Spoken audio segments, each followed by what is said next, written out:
मांस खाना पाप है या पुण्य? गरुड़ पुराण की एक कथा में बताया गया है कि एक बार गरुड़ और काग नामक दो पक्षियों में दोस्ती हुई थी। गरुड़ एक ब्राह्मण के आश्रम में रहने आया और काग उसके साथ ही रहने लगा। दिन प्रतिदिन गरुड़ ब्राह्मण के पास जाकर भोजन प्राप्त करता था और काग उसके खाने की बची हुई खाद्य पदार्थों को खाता था। एक दिन जब गरुड़ अपने दोस्त काग के साथ भोजन कर रहा था, उसके मन में एक सवाल उत्पन्न हुआ कि क्या मांस खाने से पुण्य होता है या पाप। गरुड़ ने यह विचार काग से साझा किया। काग ने उत्तर दिया, गरुड़, जीवों का आहार उनके आत्मा को प्रभावित करता है। यह नहीं कि मांस खाने से ही सब कुछ तय होता है, बल्कि यह आपके मनस्थिति, आचरण और आत्मा की शुद्धि पर भी निर्भर करता है। काग ने आगे कहा, शास्त्रों में जो निर्देश दिए गए हैं उनमें आहार के विषय में भी बताया गया है कि सात्विक आहार का सेवन करना चाहिए, जो शुद्ध और पूर्ण होता है। व्रत, तप, दान आदि के साथ यदि आप सात्विक आहार का सेवन करते हैं तो यह आपके आत्मा को शुद्धि और पुण्य देता है। गरुड़ ने इस विचार से सहमति दिखाई और वो फिर ब्राह्मण के पास गया और सात्विक आहार का सेवन करने लगा। इसके परिणामस्वरूप उसकी आत्मा में शुद्धि हुई और उसने अपने जीवन को उच्चतम आदर्शों की ओर बढ़ते हुए देखा।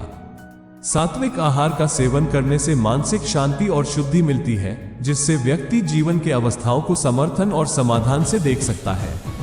यह उसके विचारों और कार्यों को सकारात्मक दिशा में प्रवृत्त करने में मदद करता है।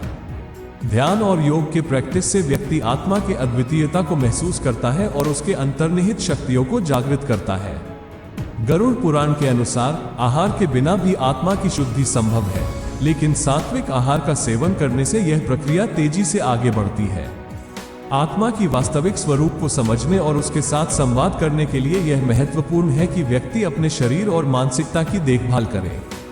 गरुड़ पुराण का संदेश है कि आहार का चयन व्यक्ति के शारीरिक, मानसिक और आत्मिक विकास को प्रभावित करता है। सात्विक आहार का सेवन करने से व्यक्ति के अंदर की अशुद्धियों का निर्मूलन होता है और वह आदर्श जीवन शैली की दिशा में प्रगति करता है। इस प्रकार गरुड़ पुराण में आहार के महत्व का व्यापक और गहरा विवरण किया गया है, जिससे हमें यह सीखने को मिलता है कि आहार का चयन केवल शारीरिक स्वास्थ्य के लिए ही नहीं, बल्कि आत्मा के प्रति हमारे संवाद की दिशा में भी महत्वपूर्ण भूमिका निभाता है।